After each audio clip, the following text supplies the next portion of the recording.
سورة الصبا عندنا ولني آية مغاني الشيء. أعوذ بالله من الشيطان الرجيم.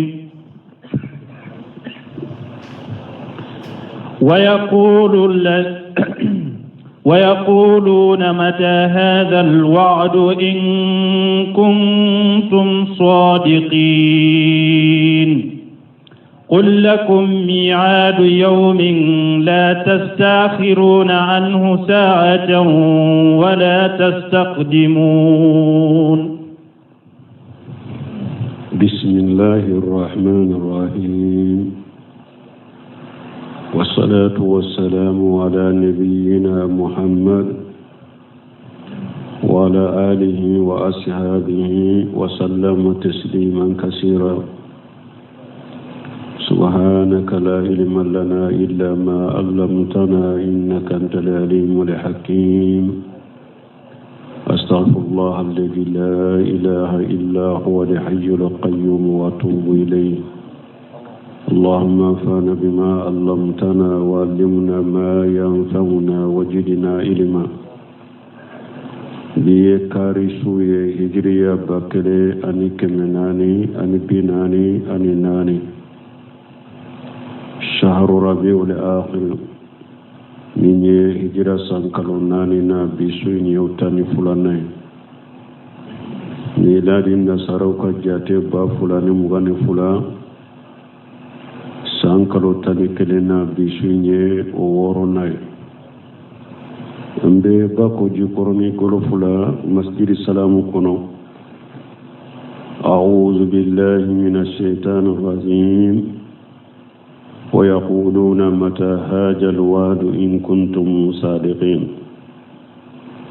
يقول تعالى مخبرا عن الكفار واستمعادهم قيام الساعة. على بافوني مسامين كبوا كروتا لندو أبان كباريا كبو كافروما عن النوية قيامة جوليني كيلي جانيا. ويقولون ألاكو كافر بافو متى هذا الوعد أبن الله دمي فوكو جيان بولي قيامة بجو أبك وقت جمع إن كنتم صادقين. ناية تيغوية ناباك كافواني كو جيان بولي أبولي وقت جمع. ni aya بكم ni aya ورنانا يستعجل بها الذين لا يؤمنون بها. ألاكم مغوب قرطو قيامما مغمون ملي مناناي. والذين آمنوا مسفقون منها ويعلمون أنها الحق. من مغمون لي منا ni مؤمنو إدارة قيام لا ولوب سراني ولوب دو كو قيام كو تشنيا ديدو me kafiru de ulu de madala. قل ما مرفوية لكم ميعاد يوم لا تستاقرون عنه ساعة ولا يستقدمون. نو ينينك كو قيامة بيجو وقت جمعة أفوية كل لاهدو دوبو بلو ألافي لاهدو مي نانا ندونغو دو فينتي فراكا فينتي بولا. ala ye jiɲa wuli lahidu do de bara sarti do de bara o sarti de dilem be kuluma na nana fente faraka fente bora ay lakum mi'adu muajjal ma'dud waqati do de bawu bolo ni sarati bala jatelendo la yujadu wala yunqas na nana fente faraka fente bora fa idza jaa فلا يؤخر ساعة ولا يقدم. ni anana makono ni teke awye wati kele ate taka wakati nyefana. aya wira kuna lako inna ajala allahi idha jaa la yu'akhkharu. alako le alaka sarati nunana makono ni tolaw. wa qala ajja wa jalla wa ma nu'akhiruhu illa li ajal madud. ala ko jinya wulini ko ale ma aya garu ya foi kama fo sarati do de bala na jatele no yawma yati na don nana la takallamu nafsu illa bi jinhi mo sitte se ka kuma ni alama jendi mai ka kuma fa minhum ash-shaqiyyu wash-sha'idu ado mo kunna go be jama kulu na qiyama kene ka do mo kunna dugbe kaira doro kafiru ya qiyama ni kelimi janya ala ko benade me sarti do de bala o de mana furo de ato jiyama wuli me no sarati da fara do ngodo fente faraka fente bola وقال الذين كفروا لن نؤمن بهذا القرآن ولا بالذي بين يديه ولو ترى إذ الظالمون موقوفون عند ربهم يرجع بعضهم إلى بعض القول يقول الذين استضعفوا للذين استكبروا لولا أنتم لكنا مؤمنين يخبر تعالى أنت مادي الكفار في طغيانهم على بانك باريا مسامين كورتا لنو كافرون كدومليكا وقدن تملا وإنادهم أنوكا كنجليا وإصرارهم على عدم الإيمان بالقرآن أني سبت لمبا كودوم لمبا كلمني بلياني قرآن أني قرآن بقيامة قوم فو ألاك وقال الذين كفروا أقوم مغو من كافر يرى لن نؤمن بهذا القرآن كافروا كو أو انتدان القرآن لا أنت اللي من الناي أنت دعلا ولا بالذي بين يديه أو القرآن بيساك كنو قوم فو قيامة قوم من فو أما دعو فنالا أندالين تولا وما أخبر به من أمر المعاد بالذي يديه قريموني ولا بالذي بين يديه وما أخبر به من أمر المعاد أو قرآن بيساق قوم فو بقيام قوم فو أما دعو فنالا أما اللين دي منانو فناي كافر ينين ديكو قولوا ما دعو قرآن لا وما اللي مناناي كو قرآن بقيام قوم فو كو ما دعو فنالا كل ما ذمنانوه بو ألاكم متحددا لهم ومتوائدا ومغبرا عن موقفهم جليلة بين يديه في حال تقاسم وتهاجمهم دونك لبنا أنكباريا مشركو كافر دويا من بوسر قيامة كنك نوبة على قروي نو يربك كله unu ka karamogo anu uye karamogo jogo mununi ewa uye mogo munun bato diya kono ka ala ku fara ala ka wulu ube kele min ke qiyama kene ka ala bino fo ala ko wa qala alladhina kafaru lan nu'mina bi hadha alquran wala billadhi bayna yadayhi walau tara ala ko nitu nyaaye idi jalimuna mawqufuna inda rabbihim tumami tonyali kelaw nube jo utigi alafe yarju ba'dhum ila ba'd alqawla nu yerbe kuma usagi sagi ngun nitu nyetonyali kelawye mushrikun galon jama qiyama keneka nu yerbe kuma usagi sagi ngun minhum wa hum al-atba'u do qala alladhina يقول الذين استضعفوا ويمغمن الله مغمن الله فلان مغنون ولو بافو ولو يجوني هم الاتباع منو ني باتوليكي كومي كالاندو منو ني باتوليكي كام ورو باتو كاتوكو كو ولو بافو للذين استكبروا ولو بافو مغبو يكرمو استكبروا يجوني هم قعادتهم وسعادتهم وكان يمونو كسما بغا معنى كوفي مغو ولو بافو كان يفي مغو لولا أنتم لكنا مؤمنين كوفي مغو بافو كان يفي مغو قيامة كنكا ناو تونتي أنتم بجيان كنو غاتي من ناو تونتي أنتم بك مؤمنين kalandew be ninde fo karamo kima kinika munu nye nyogo ngole kata ala tanabato ni filibantiama qiyama kene ka be ninde fo nyogo nye kalandew mba fo karamo uye ni autunte antumbe ke mu'minu uye jinya kono قال الذين استكبروا للذين استضعفوا أنحن أصددناكم عن الهدى بعد إذ جاءكم بل كنتم مجرمين لولا أنتم لكنا مؤمنين تمام كلاندو ينفو أي لولا أنتم تصدون لكنا اتباعنا الرسول وآمنا بما جاءونا به ورسل وآمنا بما جاءونا به kalandew ba ko karamogo na tum mansagi kabo ala tama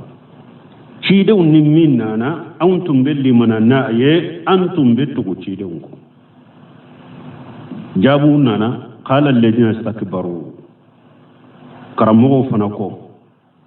قال الذين استكبروا فقال لهم القعادة وسعادة وهم الذين استكبروا وكسم بغوا كوما وكنيموا كوما ولد يربون بغوني أنحن صدرناكم من الهدى بعد إذ جاءكم كرمو فنبافو كلاندوني أوند ياوسغي كبو كندما كندان نالين كفاوما أوند ياوسغي كبو كندما كرمو فنبين فو كلاندوني mana be ko me karamo fanati ay to so ku kundo kalande on ka kuma inkoro ka fo jinya kuna ande yam fili nawtun tantum be kanda antum be tugu ciden ko mawde yam fili jinya kuno kan sage ka bo cinyama karamo te so nimma kayama kene kal uti kundo akoro uba fo karande uma uba fo bato maroma aunde yawu sage ka bo kanda matuma mi kanda nana uma aunde yawu sage ka bo amawa بعد إذ جاءكم بل كنتم مجرمون أو موفل ده أو يرد كيرا تونيالي كلاوية أو يرد مكاندا ما أو موفل ده كرمو بينفو أي نحن ما فعلنا بكم أكثر من أننا دعوناكم فاتبعتمونا من غير دليل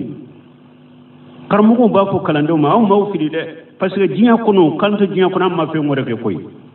aw ñawwole de doro aturan ko kasoro delilate min khayri dalil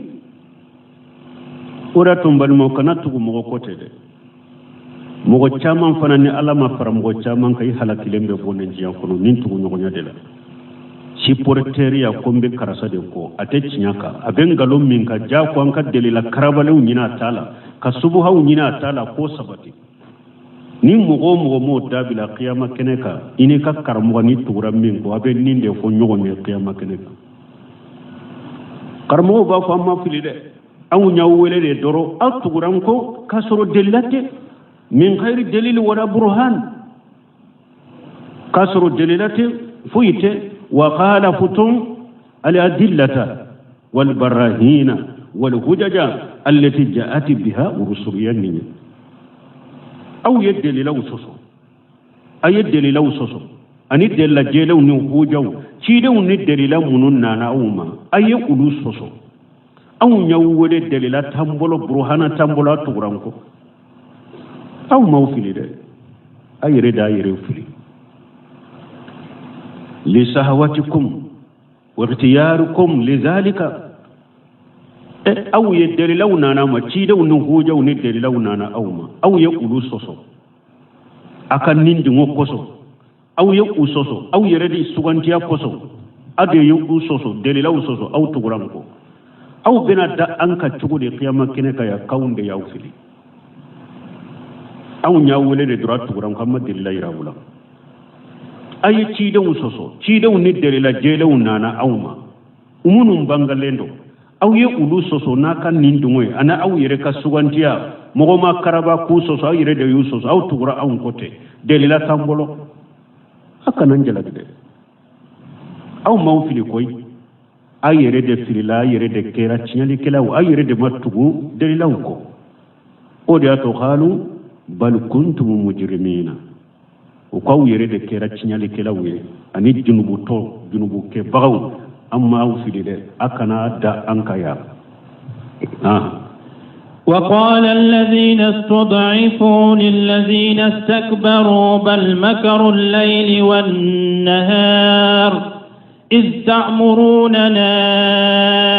أن نكفر بالله ونجعل له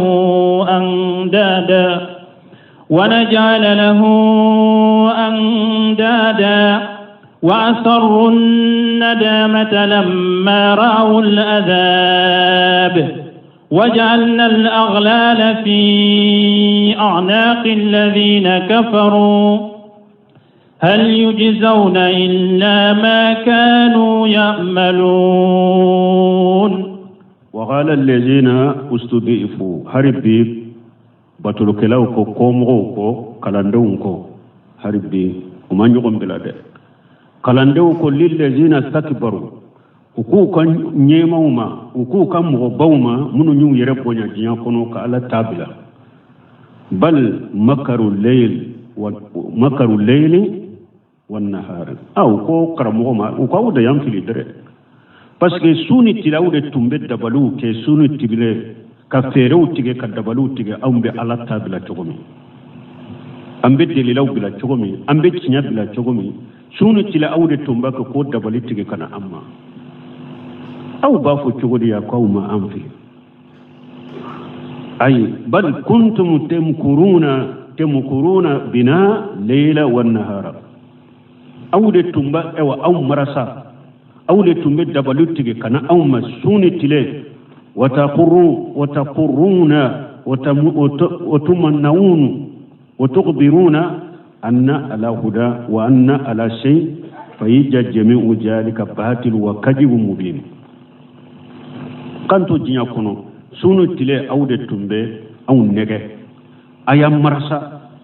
aya alla nata awde ya ankibariya ko ambe minka ko ye kandade ko tinyade do ko kanyide aw nya soro ya jaa be ngalone aw tumbe fe mo fe fo aw nya anya na abbe soro jaa be ngalonde abbe fo abbe ngalo minka galo bangalendo donc na aw ya fo ya kamma aw fili aw ma am fili ama tinya fo la أود تنبت وسوني تلي كنتم تمكرون بنا ليلا والنهار أود تنبت دبلتك كان أو مسوني تلي وتقرون وتمنون وتقدرون أو بلنتا أو بانكباريا كم بكندك أم بفندو دك جاء أنت فويكا أن يسرعوا تنبت من فني جاء بنغلو من كغلو يا بنغلندو دونك أو بافو تشغلي ko aw tunte aw ma aw fili aw da yam fili de idi tamuruna tuma ma tumbanya mariya an nakfura billahi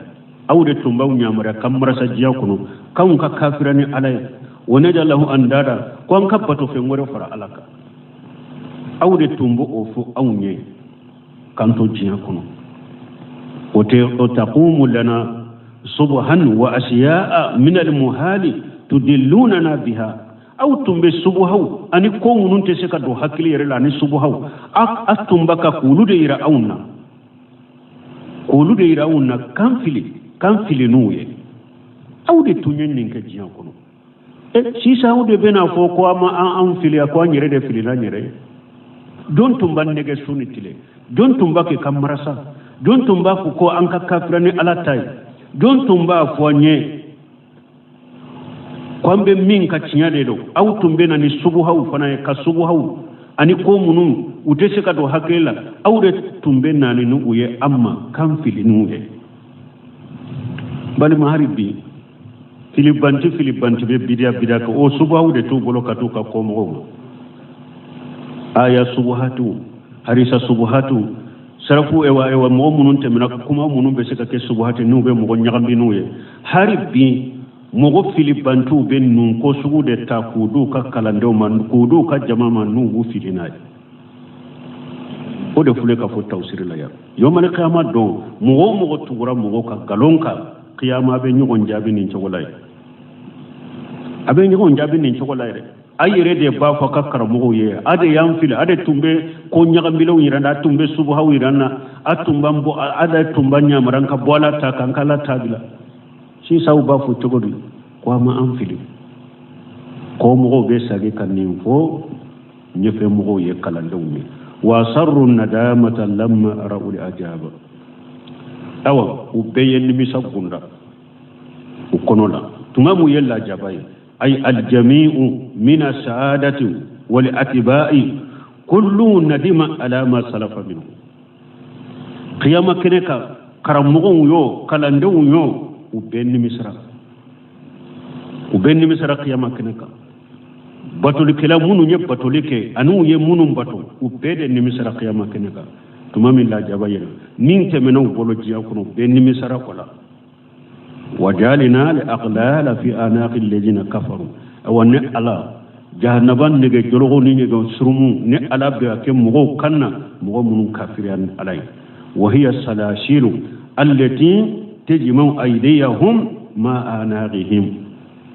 ne ala be no jologo de ke kusiri u kaw ni bolo usiri nyogonna ne ala be ku yala yawmal qiyamah hal yujawuna illa ma kanu ya'maluna ala ko yala ne yusara fennawa ne musara ni foye fu yere ka baraketa ay inna man nujajikum bi amalikum kullu bihasabihi ala ko lebe barakela sarani ka bara hakede ye bara sugu minde filibanta sugu mi ka filibanta be degere minna ika sara bo degere de la qiyama mini ka filibanta li ila bosila mi ko kike kafiri yede kafiri sara de biye mini ka filibanta diya kono ayike kabaira junubu tigide kabara junubu uri ewa janga kata biye ibi sara no de hakke mini ka filibanta ni ka bidiya mogode a ika bidiya junubu hakke na fili hakke ode janga kata bi ka qiyama ala be besara ni ka baraketa hakke li qadatin ajabu bihasabihim sama baga nunu nyema nunu karamugo nunu janga kata boye no ka baraketa hakke wali atibai bihasabihim aw kana munun tuguru ko ku bato afana ka sarabawiye akalla jababawiye na ka baraw hakke bebe sarani ta hakke de karamugo be sarani ka keta hakke de aw kalande munun fana tuguru ko galona abe sara na ka baraw keta hakke de qala li kulli difu walakin la ta'lamun wana na ayawre kono ala ko karamugo yo ko mugo ko fu mugo yo ako be ka janga kata dugulele ndo ikame auto do de ala kan sala kan tanga balma me muy fo ni qur'an ma fentore hada made ni be tugu mugo ko de labe mugo min bolode o te basu ni tugura mugo ko ni aka delila de abe finwo fa ba fu ala de côté aba fu cide de côté ala fa musalafu salih o tugu nyugona basi tola de basi to tugu nyugona nimisi tola me yitugura mugo kwa be min fo ye delila jelente qur'ana kono della jelenta bolo hadisa kono della jelenta bolo salafu ka kumala ni tuguro tigila mugo ko yomal kamado abebe nimisay abe nyugon jabiyede abe nyugon dangayede abe nyugon jalagiyede na yella jabare abebe nimisa aka fota na ka ketala min tamina bolo jiya kono ala kan kisom وما أرسلنا في قرية من نذير إلا قال مترفوها إنا بما أرسلتم به كافرون. يقول تعالى مسليا للنبي صلى الله عليه وسلم ala ba fo masamin korta lendo na ba kan nabi nyuma abadu susuma wa amira lahu bi ta'asi biman qablahu min ar-rusuli abanya mariya fana ko cire munun teminanye ko aka ulula dede wa mughbirahu bi annahu ma basa an-nabiyya fi qaryati illa kajabahu mutarafuha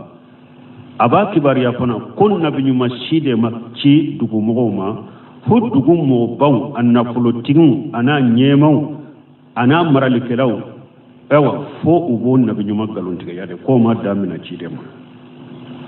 parce que ciden kam mo munu nye senko lawe daraja tigun nafulo tigun nyemau ulude banna cidema wa ala bina hakli jigode la ko o ma damina lela ko ma damina lela de ko ciden cide cira mugo ye mugo nema le unde setigu de ko banna be made ciden be made wakati be mugo la fule ani fanta ulude be so cide untama ala bin odefo wama arsalina fi qaryatin min najir ala ko dugu shite ni ala ye bagabagali kelaci o dugu mogo ma illa an qala mutarafuha fo dugu mogo kam go nemalewun kode inna bima ursilitum bihi kafiruna a uko cidew ma aw cira minni minye aw kafirunari waye dugu bede bun kasiri ko nimbe ko min ala ko ayawre kono nin nuhu kam go ko nuhuma anuminu laka wattabaka al-arjaluna tuma min nuhu cira mun fora kam go yemu setugu yemu fo nyema yemu fo daraja tigu yemu fo nuhu ye ko an katugo eko wa mo sima tugo eko fo manu mo majigilo nde tuguro ko am be tugo eko mo sima tugo eko fo mo majigilo uyen ndo fo nuhu ayawre kono ko وما نراك اتبعك الا الذين هم اراجلنا بادي راي ko an ma mo shi min tura eko fo an kan ma jigilaw maniu ulu de tuguro ko mo munu yere hakrina nyuma yere tula ra yere miru yere tula hakrina nyuma yere te mo munu na ulu de tugura eko amma mo shi min tura eko fo an kan mo ma jigilaw hakrina nyuma te mun na yere wakadhalika fatanna badahum bi bali ayawre kuno ala ko konni chogola ko lay mugo la fitina kam mo la jarabini nyugo nyen chogodela li yaqulu haula imanna Allah alayhim min baynina alaysa Allah bi alama bi shakirina ala ko suratul an'am kono ko lay mugo la jarabini nyugo nyen chogodela puru mugo mununye mugo korotale munye ununa fo ko ni mani nunu de liman yasro ala ye fonan shirake nunu de ka kateme anka bo ala ko yala mo min benne ala barkada ne to do min benne ala barkada ne bodo ni ne ala ya ne ala bado mani nunu ni mo la fule nunu ani fantan nunu ni ne bado ko ulu de benne ala barkada be ulu de kandake ni bado ko aw mo ba nunu amma ko te ne ala taala ne taw kanda nunu furaya ukono wa qala ta'ala lakum wa kadhalika jalina fi kulli qaryati akabira mujrimiha liyamkuru fiha suratul an'am aya wore kono ala ko abo chogo kelendela ala ko dugu be dugu ma bawnu mo nemale ne ala be wulude ke cinyani kelaw ye dugu kono liyamkuru fiha puru nu ka dabali dugu ubuke anu ka fere tige ubuke dugu kono balmon nim fana ye ala ka taabolo na kala dali min ye ciiden soro makka na dusu tumbe kasi a tumbe ju ayre la ko tumba de wa tumba toro ne yere kam mugo munu nye sen ko la wuye daraja tigu ye munu nye nafulo tigu ye munu nye nyema ye ulu be ka banne la te ala ko amadamina ila o madamina ila ciiden ciide cira ninda ya besoro mogo baw masoma mogo nemalew mogo darajalew uma so ciden sima ciden cire cira fanta unde betuka ko o madamina ila suratul anam ko no de fora ala ko dugu be dugu kam mogo nemalew da ka setugu de ana ka nyema de ana ka daraja tugu nei ala bolu de ke cinyale kero yemne mu be cinyale ke dugu kono wa qala jalla wa ala ha huna وديات على يا خويا اكو ما رسلنا في قريه من نذير على كن دغو شيته نين على بغبل كلا تشوما اي نبي او رسول دغو مو شيته نين على النبي نيما تشوما وبي نيتشيدن تشوما الا قال مترفوها بون كاسي يا تفسير منا وهم اولو النعمه مترفو يا جوني نعمتكم والحشمه اني درجتكم wasarwati anin nafulutigun wariyasati anin nyema yabe munumbulo mutarafu yenununde nema tigu daraja tigu nafulu tigu ni nyemaw mutarafu yeninde ewa nim mo sugu dugu be jamana be basuru nunu nde bannembe tinyama nunu nde bannembe tinya tigi makateme beka fantawu ani mo mununte jate ulude be tugu tinya ko bada qala qatadatu hum jababiratuhum wa qa'adatuhum wa urasauhum fi sar qatadatu ko mutarafuha oyemunye ko dugu kayire sago kelaw ani dugu kam mo munumbe mo sama ni mo to nunjuro bu bolo anu kan nyemaw ko dugu kelela ulude bidde bacci dewma inna bima ursilitum bihi kafirun donc dugu kam mo baw ba fo ci dewma ewa aw cirani minye aw kafirana ay la nu'minu biha wala nattabi'uhu aw ni minna na unte dala ante tugaw ko dugu ni ne ala ye nabu nyima ciuma ni ye ci den cima abbe u kam mo nemalo no kan nyema ni u ka daraja tigu anu kan na fulu tigu u yenni de fo ci dewu وقالوا نحن أكثر أموالا وأولادا وما نحن بمعذبين ala bafu masami ahera kabba korta le laban kibariya kabo mo nemale umma munu nyeci de ngalon tiga wa qalu ko nahnu aktsaru amwalan wa aulada wa ma nahnu bimuajjabina wasura nu kan nafulu chamunye wasura nu kadunye ay iftikharu bi kasrati al amwali wal aulad uyun waso ni kan nafulu chayaluye uyun na waso nu kadun chayaluye uko وقالوا نحن أكثر أموالا كو أونde nafulu chaman tiguye an kan nafulu kacha nafulu chaman ba umbolo wa ulada den chaman ba umbolo wa ma nahnu bi muajjidina ay wallahi garante la jaba mun kasir kon ni mana munye wa taqadu anna zalika dalilu ala mahabbati llahi ta'ala lahum wa itinahi bihim parce que dinya kono ulu ya yin nafulu chaman bubulo den chaman bubulo ulu ya jate minade mana ala yin ni nafulu chaman min di uluma ayin nin den chaman min di uluma ko ala bu fere ala ka hammide be ulula ala bu fere donc wala ni ala yulu kanude ka hammina nu uluye ko ken nafulu tigu ye jiya kono ko ken den chaman tigu jiya kono ko bayira ko la gara ko lute la jaba ko parce que ala yulu kanude na yu ken nafulu tigu ni den chaman tigu وكما لنين النندي وأنه ما كان ليوتيهم حاجة في الدنيا ثم يؤجبهم في الآخرة ko alate nin na fulo chaman di uluma kanin den chaman di uluma jiya kono no beta ulula jabala gara ko teke koni ya lay na fulo chaman di uluma ka den chaman di uluma jiya abu fere la gara fana donc ate ulula jaba abu nema yede uyen nin defu wa hayhata lahum jalika awa oni kele kajja ubolo ka fonni nyen na fulo chaman soro jiya kuru nyedden chaman soro jiya kuru ko komi o ba yira do ko la garafana ibe hera de soro oni kele kajja aya wure ko ngola ko ya hasabuna annama numidduhum bihim min mali wa banina nusari'u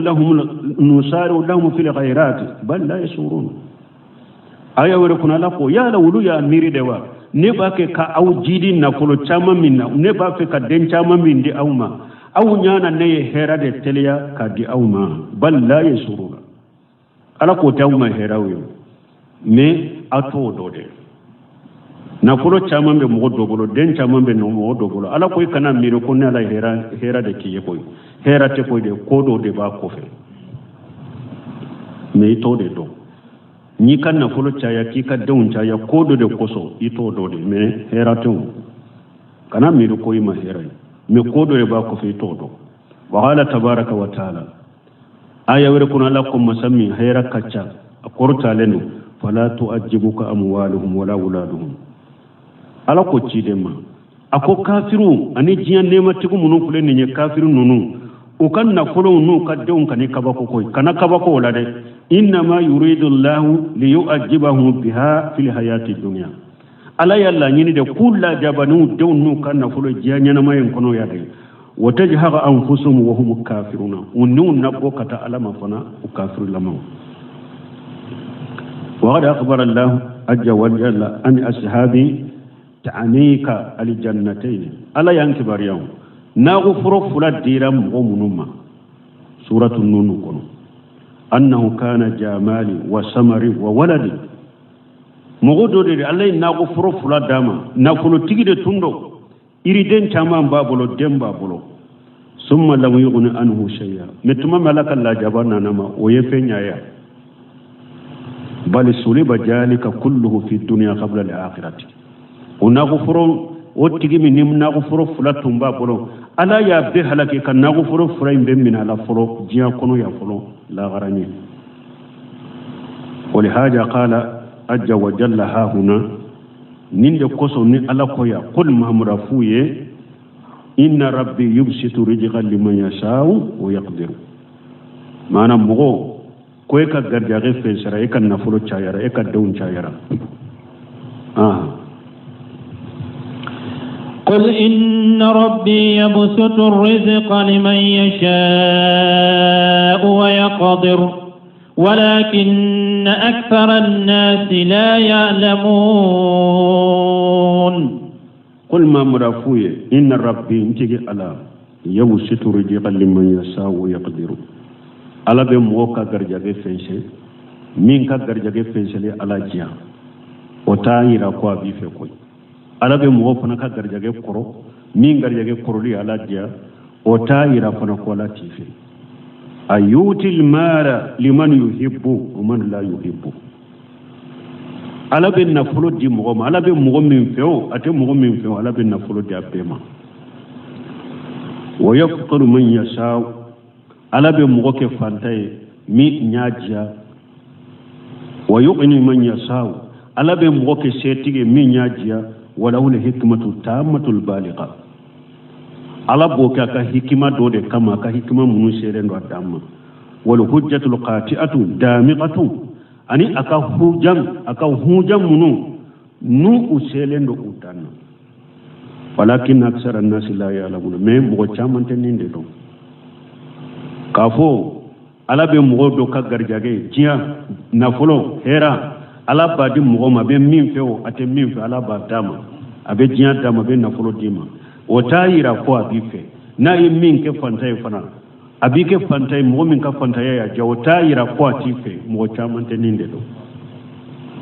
mo chaw lakin asara nas la ya'lamun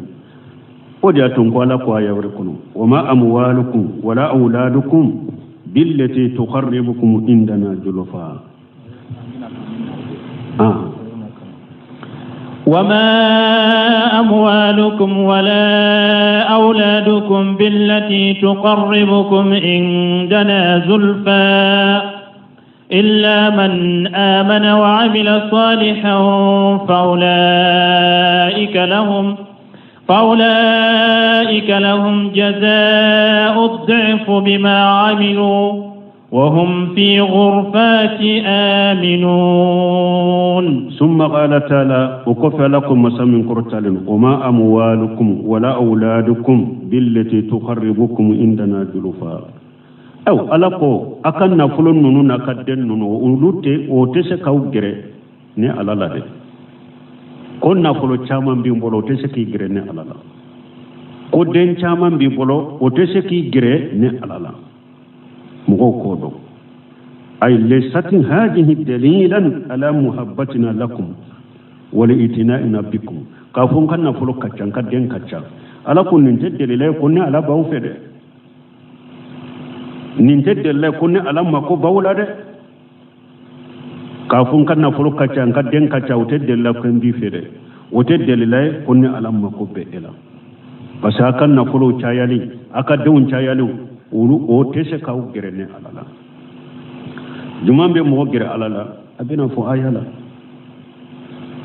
abi urata ka hadisana anna rasulullah sallallahu alaihi wasallam qala ko alaka ciden ko inna allaha ta'ala la yanzuru ila suwarikum wa amwalikum walakin inma yanzuru ila qulubikum wa a'malikum hadisa sabatira ce muslimula awura taka hadisa ciden ko alam masamin korta lendo ko atilla jelike kataka saurawma nugu lendo nce kanyin kabbon kajja alatilla jelike kata uma ki sarade wa amwalikum alatilla jelike kataka na fuluma ko baw sara lagara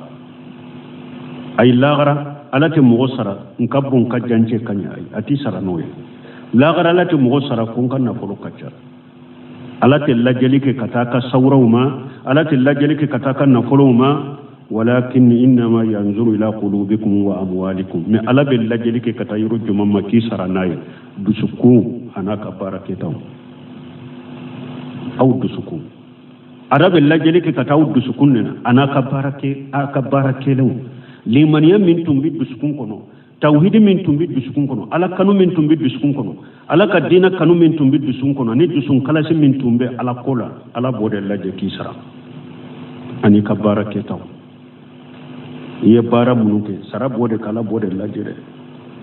wali haja qala ninde koso alako illa man amana wa amila salihan mana dewun te se kaw gira ne alala na folo te se kaw gira ne alala mum baw gira ne alala foni mo milli man yara ye bara nyumake ay inna ma yukharribukum indana julfa al imanu wal amalu salih min be hada madengere ne alala wayelli man yada yani barajuma wode be hada mo gere alala koy wode ya tola ko ayaw rekunu inna akramakum indallahi atqakum akwa kam mo ba ne alafe wayede min be sha Allah jinya na fulo chama inte jinya den chama inte wotayira ko mo ala be mo fe min be hada madengere alala wayelli man yade ani barajuma faulaika wannunun tigla mo munun kera mu'minu ye u kera bara nyuma kelawle bara min kalasil ala benna ciden ka sunnama an ko ninde bara nyuma ni mo munun kera nin togola faulaika lahum jazaa'u di'af bima amilu sara be dubule sara be jidi ka dubule ka din nunun de manu ka barake taw sabawe ay da'afu lahum lihasanatu bi asrati amsalha ila 700 di'af ala bin nunun de ka baranyuma jidi baranyuma kele ala ba ke tanye ka ke keme wolon fulaye ka jidi kata hakela fo dante minna wa hum fil qurafati aminuna aw nunun tigla mo nunun be arjanna so jawun kono hakili sigile ay fi manajil al jannati aliyati aminuna min kulli ba's wa khawf wa ajab ube arjanna etasu kono ube arjanna sojan kono u hakili sigilendo kabo ewa tora bema basi bema u hakili sigilendo kabo siranya bema u hakili sigilendo kabo tora bema wa min kulli shar yuhjaru minhum anu nu be sira ko jugu ye u hakili sigilendo kabo bema والذين يسعون في آياتنا معاجزين أولئك في العذاب محضرون والذين يسعون في آياتنا معاجزين يسعون في سد عن سبيل الله واتباع رسله والتصديق بآياته أو ألكم ومن فنبو كير جيجان كتامن كبول بوليلا كوبن كألا آية وتشنياده min ye kam mo sagi kabo ala kasirama ani kam mo sagi kabo ciidon ka tugunyo nyama ani kam mo sagi o kanada ni ala ka aya wula ala ko mo munun fana bu kayire jija ke ola awa ko fana bedde sede muajijin u bedde se ko utese mo munun fana ka cesire nu ka bara beyede kan ni ala ka aya utinyade kam mo sagi kabo ni ala ka dina de man ni ala ka sira de man kam mo sagi kabo ciidon ka tugunyo nyale de man min ye kam mo sagi kana da ala ka aya wula mo ka bara ni fana muajijin ala ko bedde se utese utugu bedese ulaika awa utugila mo dese fana ndesera yala ko be da ola ku bedese ko te da o fana law femure be min fara lemboka ulaika fil ajabi muhdaruna awa ala ben nununde do la jaba kono bebe hadari ala kala jaba man la gara ay jami'uhum mujjiuna bi amalihim fiha bihasabihim ukelen kele yomal qiyamah do ala bu saraw ka barala ala be de sara ni ka baraketa hakke abilla jaba ala bu kelen kele la jaba yomal qiyamah do ku saraw ka baraketa wo kelen kele ye baraketa min ke dina in kono dina in mugo sagla ka bo dina ko ribe sara no hakke min takabbo ibe la jaba basoro min tabe chamancela la jaba min chamancela bosoro min takado ani la jaba min ka ko ni bekika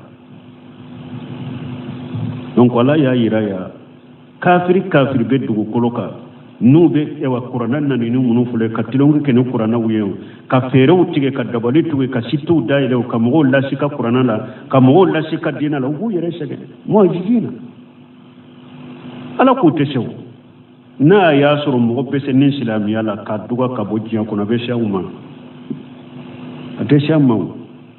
atunte teme makan ka yere ka ta madina janko na ko madina ka jinya soro janko na an soro ya mo te sen ni dina la de islamu billah jarabi ko ni islamu billah jarabi mun qaymu yode fonno ni yakuno al haqqu mansuru wa mumtahanu fa hadhihi sunnatu rahman al haqqu mansuratu wa mumtahanu fa hadhihi sunnatu rahman akun tinya ko ala ba deme de comme ala be tinya ko ala be tinya deme me ko tinya ti wala bula jarabi ko ye ala ka tasira de fala tajab al haqq mansuratu wa mumtahan fala tajab wa hadhihi sunnatu rahman tinya deme lende do ala fe me ala be tinya la jarabi be tinya ti wala jarabi kana kaba ko wala wo ye ala ka tasira de mogo sitte se ni islamiya la mogo sitte se ciden ka sunna ma mogo sitte se salafiya ma ibe yere sege ala bu la jarabi tinya la jarabi ala be tinya tigu la jarabi me tinya te la bilade abe demele قل إن ربي يبسط الرزق لمن يشاء من عباده ويقدر له وما أنفقتم من شيء فهو يخلفه وهو خير الرازقين قل ما مرفوه إن ربي انتقي على يبسط الرزق لمن يشاء من عباده على بموكا غرجاجي فنسي كا يروى من كا غرجاجي يروى لي على جاكا جونا ويقدر له على بجون دو فانا كا غرجاجي كروكا سري min ni ala ya kanu ka gariyage siri ay wa yaqtur ala haja yurji'uhu jiddan ala be do gariyage fense ala be do fana gariyage koro ko dugu wala fi jalika min al hikmati ko don de be ala bolo hikma do de be ala bolo ola ma la yudrikuha khayruhu ko don min hikma min mo wore to do ni ala yerete قال تعالى لكم انظروا كيف فضلنا بعضهم على بعض ala ko ka lajje jiya kono ne hada madon fasamanta nyogon ka chogomi wala li akhiratu akbaru darajati wa akbaru tafdila min la gara fana ala bi fasamanta min bila hada madon ne la gara wodi daraja korota leno wodi kausa ka teme jiya yere ka fasamanta inka kama qala aya to ay kama hum mutafawituna في الدنيا حاجة فقير مدقئ بنكسير كوني آية لا نيني موني كومي هذا ما دوم بنيوغوني جيا كونو تشوكومي نيني فانتاني فوي تابولو وحاجة قني موسو نيني سيتيجي نقولو تيجي يروالي بالا موسو عليه يروالي باك أكا فكذلك هم في الآخرة أو الله غرفنا مغوبين نشوكو دل الله غرف حاجة في القرفات في آل درجات لا غرفنا إبي مغدوي على بأرجنا سوكر تالون كنو وحاجة في القمرات في أسفل الدركات إبي دوسر على بفنا بيت جهنم بدهماي معنى جيا أكاوسا نيغوني جيا تشوكمي لا غرفنا هذا مدوم بنيغوني وتشوكودلا ni Allah doka garjaga yuruwa kafin ce jiyan kono ka yuruwa ni dambela ka doka wa garjage korokoro ni dambela o kera jiyan kono chogo mi de awalla gara fana be nyogonye o cogo de la do be arjanna etashu la do be jahannaba kolon kono la gara fana bo cogo de la wa atyabun nas fi dunya kama qala sallallahu alaihi wasallam mu'min kala halakani mu'nyuma ciya kono ko mi ci lenye mu'min ko la halamin fo ni mu'min kira o cogo la e de mu'nyuma ciya kono la halanyuma ciya kono qad aflaha man aslama ala ko mo e ci den ko mo ne yoro soro koy ni mo mi islamiyara e islamiya nyuman soro woru jiga kafafa alay garjaga kabbalo hakema wa qanahu allah bima ataahu alay hakem min dima yi wasadu taala ninde mo kaso hera ma diya nyana mo yakko mo min kera islamiya nyuma dina nyuma bi bolo kele fulana alay garjaga kabbalo hakke bi bolo ima dese ola sabana min diri ma yi wasadu la nyate mo taala ninde hada madem min kanyana moya na kabbalo chogo kanye jinya kono o yenni mo sugude wa qawlu ta'ala ni ala ko ma anfaqtum min shay fa huwa yukhlifuhu ala ko be nafaqati ke ala be fendo do bila nol abano na bila de ay mahama anfaqtum min shay bima amarakum bihi aw nayin nafaqati ke ala yawun nyamrani nafaqati munum boliye wa bahahu lakum ala ya daga ya kan nafaqati munun kai nunun be faraka de alay nyamrani nafaqati bo minye alay nafaqati bo min la daga ye parce que mo do be nafaqati sugu do ke ibe nyuma yaw do ke ala mi nyamra nu yew ma daga ye fana ibe sarawulu lawa ite sarawulu lawa alay nyamrani nafaqati sugu munun boliye ani ayen nafaqati min boli la daga ye mo munun nyo o ke yen nafaqati ke nin chogola ya bo ninde la فهو يغلفه عليكم في الدنيا بالبدل ايو نفقتي مني اي يا بو دنيا كونو على بدو بلا نولا كفاله ايما ايوا هيرا ويري اي ميمبو على با نونا بلا دنيا كونو وي دنيا تاي وفي الاخره بالجزاء والثواب لا غرفنا على بي سرلا على ببرج ديما ابي سرلا لا غرا كما ثبت حديث صحيح كونو تشغومي يقول الله تعالى انفق عليك حديث القدسي يقول على باب هذا ما ده نفقتي لك ني على فنان نفقتي لك موسي كان ميري كو الله يهرا سيرا منو فكين كان نفولو دوالا وبي دينا دملي وبي فانتاون دملي وبي بالمسرو دملي اي كان ميري كوي بي ميمبو كوي پرديلا كوي على بي دو دي بلانولا فيمو في بان نفقتي ala be do de bila nola sarakati bote nafaqati sarakati bo aten nafulu naqaside ala ko hada madde nafaqati like ne ala nan nafaqati like ka o fil hadith anana hadisa kono anna malakaini yusbihani kulla yawmin hadisa salim nana bukhari no muslim kono kiren ko duguje ni dugujera sogoma ni dugujera malika fula be jigi dugu koloka bara site wulo fana boloni ni mbara to fokata jiya wuli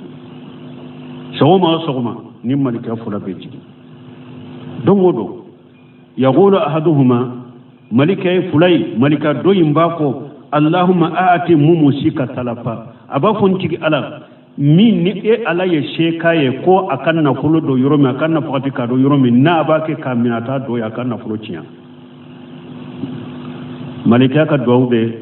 dangali be abe biya la ya sunallahu ma amrahu do in ka dangali yeninde ntigi ala ni min ni e yuru wali kay kan na fulo dama iya nya mari akan na fakati munun ke na tu ke akan na fulo ciya wa yaqulu al-akharu malika fulan nay mbafo do yimbafo allahumma aati munfiqa khalafa ntigi ala min bake ka kan na fulon na fakati e ala ko kan na fulon na fakati kado yoromi abake kado yorola abake ka min na fakati do bila nola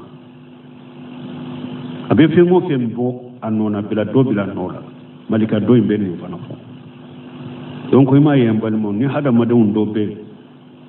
o beke ibe bum min kala man na fulo tigi badu adouta ala besika kan na fulo bo alla jarabili imasoro adusukun kono ama sanse akake wada ama sanse me la jarabili ani ala kala tige ale kan na fulo besika ba beke fantai me chaman taye munye ala be hera natima saratu de bala ala boro iba soro ka kabila kono ube ba soro be yoro medina ko ni pemmin be ala be ke setigi ni yoro wali tigi pour ka kabila kono ka sinje kono fanta munum be e ka jonuwe dina ko min nana e ka jonai ni ko min nana kabila kono e ka jonai ala be nafolo takadi do man ninde ka yoro wali kiye ni bo siraka fana iddu sukun kanyi kata fantawma iddu sukun kanyi katika sinjima iddu sukun kanyi kata kabilama iddu sukun kanyi kata ala koma na ala ka dina defalin yurwali mbika nafulu mbika me dongo do ni sukun nyele mana nete sika ke sanje nete sika beta koy be ka doki yere yesisa ntege na insara ni yene hakili na utadroebe bo men kalama tara soko soko inna allaha la yughayyiru ma bi qaumin hatta yughayyiru ma bi anfusihim ala ye nema ke mo kata yele ma funi ede yele mana ni dusku nyele mana de sa donc haklina koraw no na dusku kono kan avenir ke nyere ka sojo nyere nkin ka dew nyesigi sa nkin ka mo dew nyesigi nete sika nimbeta ne sika anye nimbeye be ka doki yireye itumbe na fakati munun ke itumbe joyoro nununa iya abetige ki tege jo ala ba ta jo ke ni ala ya ta jo abetige jonu ede ba ye nyana mogo chama kasara bu soro mogo chama nafolo be ba ko werete de ngania inde sansira nafolo dira mani kuminya yo de bila ala ba tamina donc ni fana chama ni malikaw de danga bu soro mimba kan nafolo na fati ngania kanyi bisukun kanyi katabe ma sinji ni kabilama nafolo ba ke kan nafati malika min be do ke ala do bila ta nura o do de be endo fe mais mo yi kan ngania sanse ki tege mina konne de tayen tay be yere ka wulisa be yere ki cesiri be yere ka doki yere malika ka danga biso ala mimba ka tege mina nate na furu na fata kan na furu incinya boro ala kan sikantanga subhanaka allahumma rabbana bihamdika ashhadu an la ilaha illa anta astaghfiruka wa atubu ilaik tafsir suratu sabay ambina wulni aya mugani shegi أعوذ بالله من الشيطان الرجيم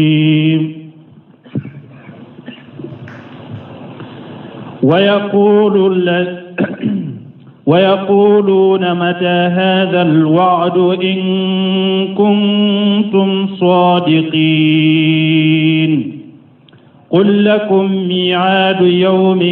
لا تستأخرون عنه ساعة ولا تستقدمون بسم الله الرحمن